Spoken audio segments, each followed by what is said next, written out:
되신 주 어둠 가운데 비추사 내 눈 보게 하셨네. 예배하는 선한 마음 주시고 참 소망이 되셨네. 나 주를 경배하리 엎드려 절하며 고백해 주 나의 하나님. 사랑스런 주님 존귀한 예수님 아름답고 놀라우신 주.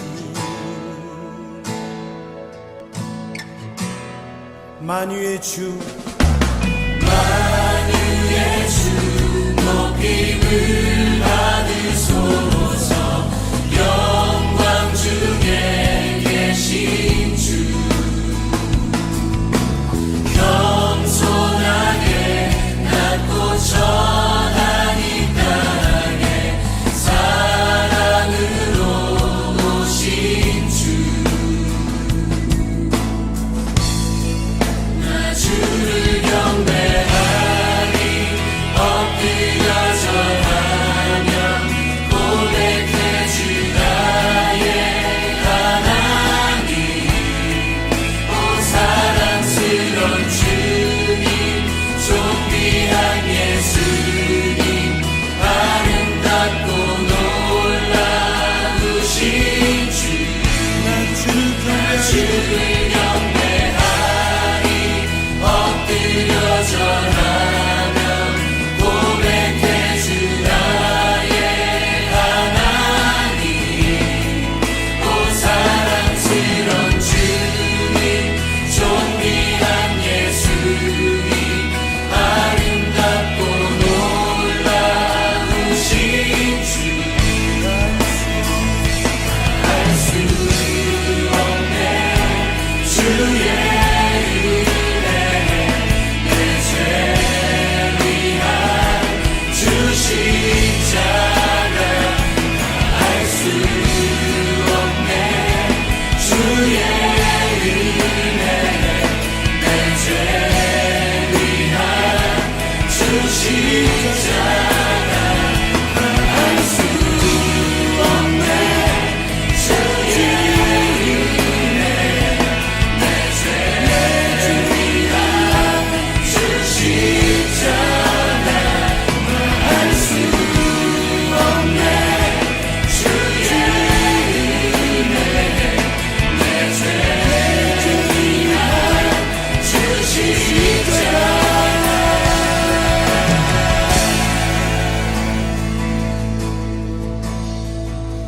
주를 경배하리 엎드려 절하며 고백해 주 나의 하나님. 사랑스런 주님 존귀한 예수님 아름답고 놀라우신 주. 나 주를 경배하리 엎드려 절하며 고백해 주 나의 하나님. 오 사랑스런 주님 존귀한 예수님 아름답고 놀라우신 주. 주를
오늘 우리에게 주신 하나님의 말씀은 사무엘상 24장 8절에서 15절까지의 말씀입니다. 다 같이 화면을 보시면서 함께 읽겠습니다. 다윗도 일어나 굴 속에서 밖으로 나가서 사울의 뒤에다 대고 외쳤다. 임금님, 임금님. 사울이 뒤를 돌아다 보자 다윗이 땅에 엎드려 절을 하였다. 그런 다음에 다윗이 사울에게 말하였다. 임금님은 어찌하여 다윗이 왕을 해치려 한다고 주장하는 사람들의 말만 들으십니까? 보십시오. 주님께서 오늘 저 굴 속에서 임금님을 나의 손에 넘겨주셨다는 사실을 이제 여기에서 직접 확인하실 수 있습니다. 임금님을 살려보내지 말라고 말하는 사람도 있었지만 나는 임금님을 아꼈습니다. 절대로 손을 들어 우리의 임금님을 치지 않겠다고 다짐하였습니다. 임금님은 바로 주님께서 기름 부어 세우신 분이기 때문입니다. 아버지, 지금 내가 들고 있는 임금님의 겉옷자락을 보십시오. 내가 이 겉옷자락만 자르고 임금님께 손을 대지 않았습니다.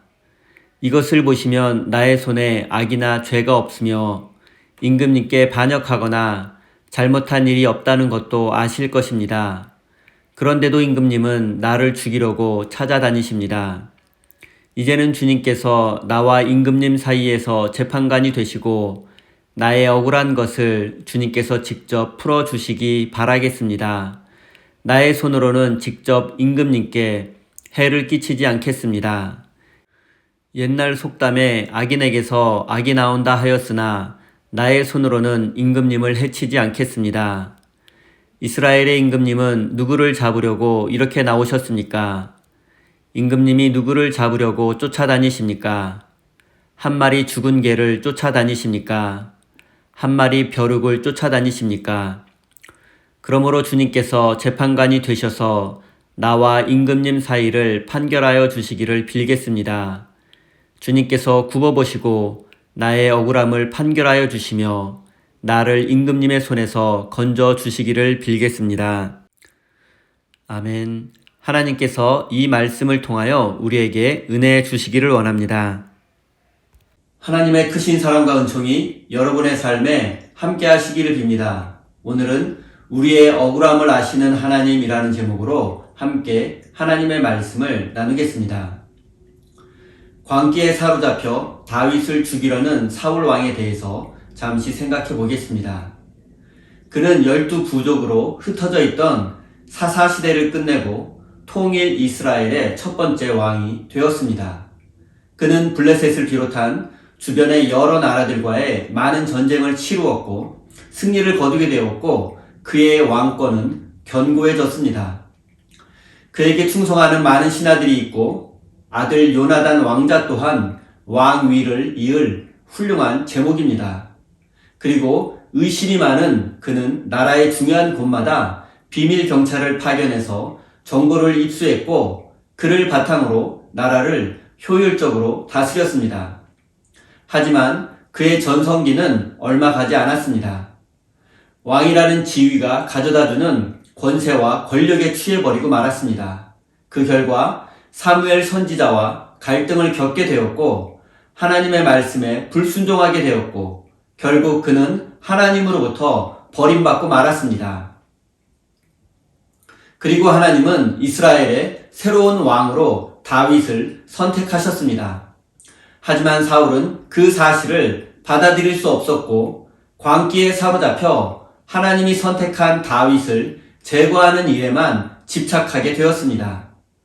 그리고 그는 여전히 이스라엘의 왕이었지만 왕으로서의 직무를 수행하지 않았습니다. 오히려 자신의 권세와 권력으로 백성들을 억압했습니다. 도망자 다윗을 도와주었다는 이유로 85명의 제사장들을 한자리에서 모두 살해했으며 놉이라는 한 마을의 모든 주민을 학살하기까지 했습니다. 그리고 이 사실은 온 이스라엘에 알려지게 되었고 백성들은 사울의 눈밖에 나지 않으려고 숨죽여 살 수밖에 없었습니다. 그의 통치하에서는 압제당하고 억울한 일을 당하고 빛에 허덕이는 사람들이 늘어날 수밖에 없었습니다. 그리고 이렇게 고통당하는 백성들은 다윗을 찾아가서 그의 군사가 되었습니다. 왜냐하면 다윗도 그들과 마찬가지로 압제당하고 억울한 일을 당한 사람이었지만 그는 언제나 고통당하는 백성들의 편에 서주었고 그들을 도와주었기 때문입니다. 하지만 그 결과는 항상 배신으로 돌아왔습니다. 사울의 광기에 두려움을 느낀 백성들은 다윗의 도움을 받고도 그를 배신할 수밖에 없었습니다.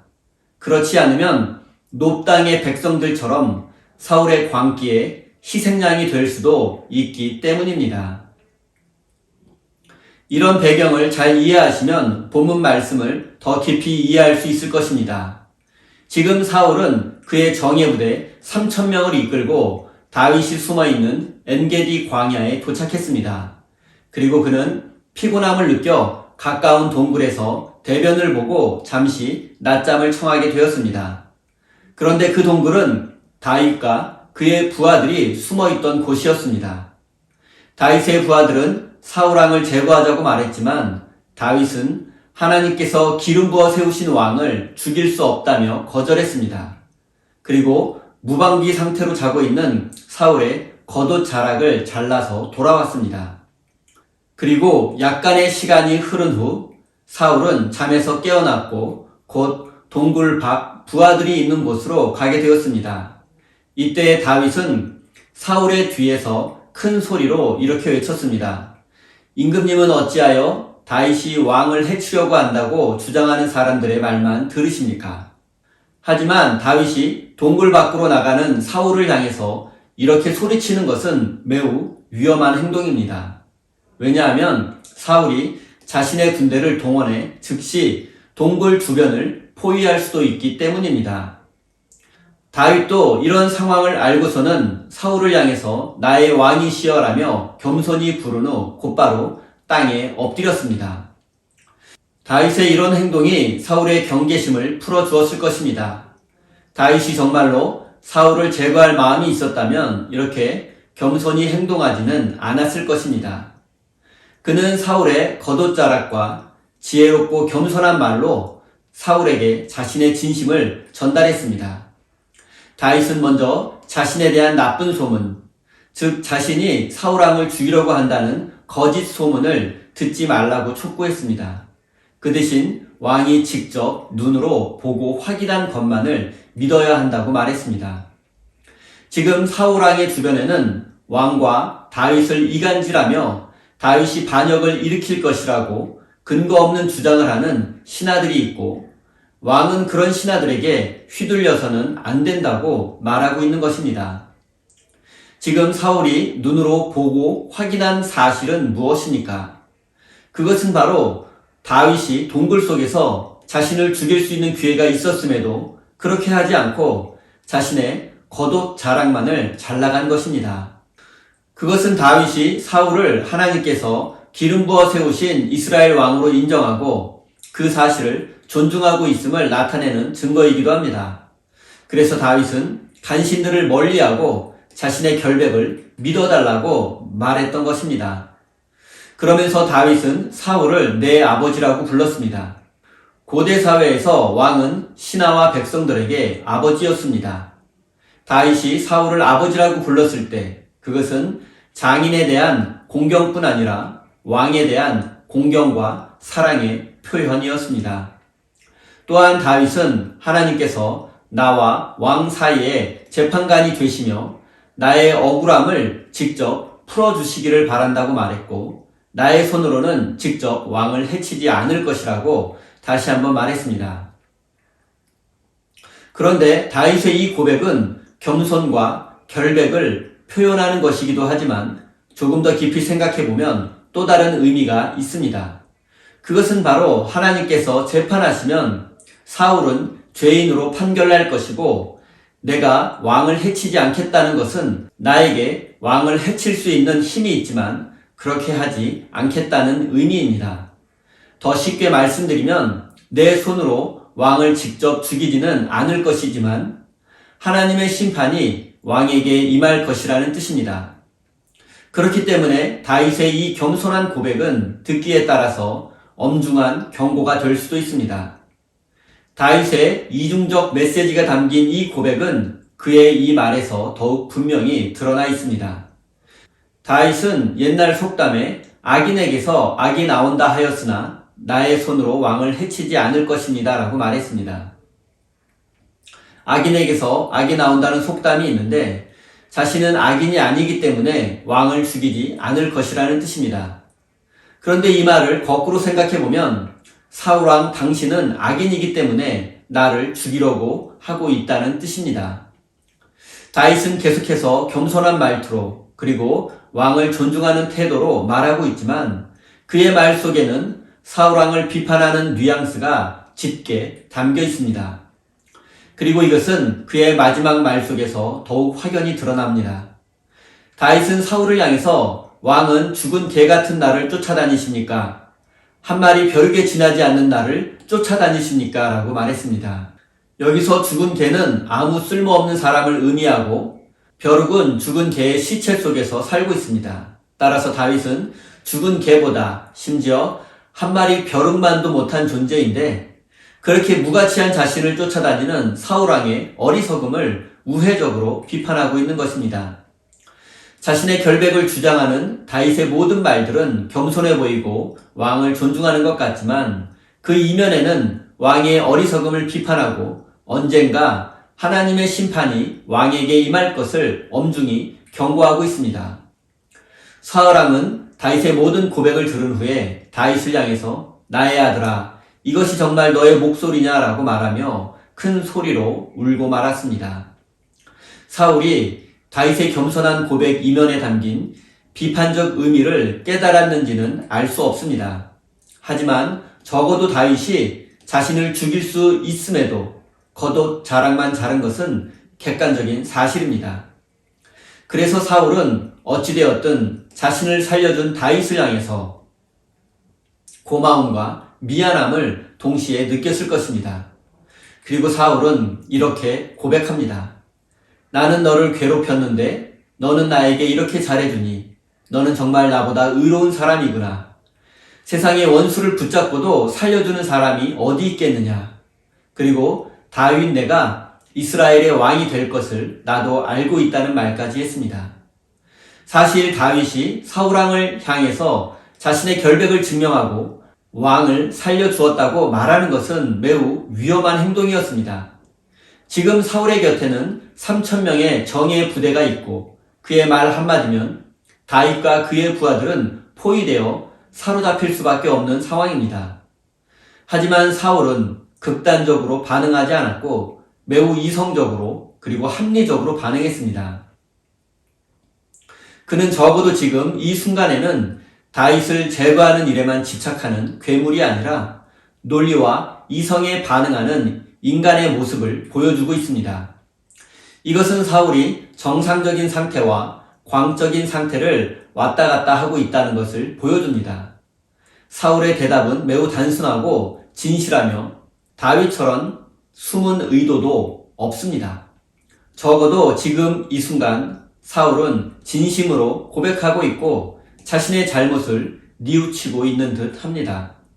나는 너를 죽이려고 했는데 너는 나를 살려주었구나 라는 사울의 고백에는 진심이 담겨 있습니다. 그리고 나아가 다윗이 결국에는 왕이 될 것이라고 고백함으로써 자신도 마음속으로는 다윗을 인정하고 있음을 보여주었습니다. 그리고 마지막으로 사울은 다윗에게 이런 부탁까지 하게 되었습니다. 내가 왕이 될 때에 나의 가족들을 모두 살려달라는 것입니다. 고대 사회에서 왕조가 바뀔 때에는 후한을 없애기 위해서 왕족을 모두 죽이는 것이 관습이었습니다. 사울은 자신이 죽고 다윗이 왕이 된다면 자신의 가족만큼은 살려달라고 부탁한 것입니다. 그리고 다윗은 즉시 사울의 부탁을 들어주겠다고 약속했습니다. 그리고 사울은 왕궁으로 돌아갔고 다윗은 엔게디 요새로 돌아가게 되었습니다. 사랑하는 성도 여러분, 다윗은 자신의 고통과 억울함을 자신의 힘과 능력으로 해결하려고 하지 않았습니다. 자신의 억울함을 똑같은 방법으로 되돌려 주려고 하지 않았습니다. 그 대신 그는 자신의 진심을 겸손한 태도로 말했습니다. 그가 그렇게 할 수 있었던 것은 하나님께서 언젠가 자신의 억울함을 해결해주고 원수를 갚아주실 것을 믿었기 때문입니다. 그는 동굴 속에서 무방비 상태로 있던 사울을 단칼에 제거할 수도 있었지만 그것은 하나님의 방법이 아니고 하나님의 뜻이 아니라고 생각했습니다. 그래서 자신의 손으로 원수를 갚는 대신 자신의 결백을 진실한 마음으로 주장했던 것입니다.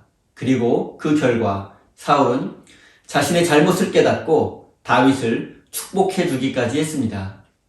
그가 완전히 새 사람으로 변화된 것은 아니지만 적어도 그 순간만큼은 이성적이고 합리적인 사람으로 변화되었습니다. 사랑하는 성도 여러분, 우리가 살고 있는 이 세상에는 이 세상의 방법과 가치관이 있습니다. 하지만 우리는 하나님 나라의 백성이라는 사실을 잊지 마십시오. 이 세상의 가치관을 따라 살 것인가? 아니면 하나님 나라의 법을 지키면서 살 것인가? 사랑하는 우리 새인교회 성도 여러분, 고난과 고통의 현실 속에서 그리고 억울한 순간에도 하나님께서 건져주실 것과 우리의 억울함을 해결해 주시고 정의로 이 세상을 심판하실 것을 믿으며 살아가시는 거룩한 하나님 나라의 백성이 되시기를 예수님의 이름으로 축원드립니다. 우리 다 함께 주신 말씀 가슴에 새기며 기도의 자리로 나아가겠습니다.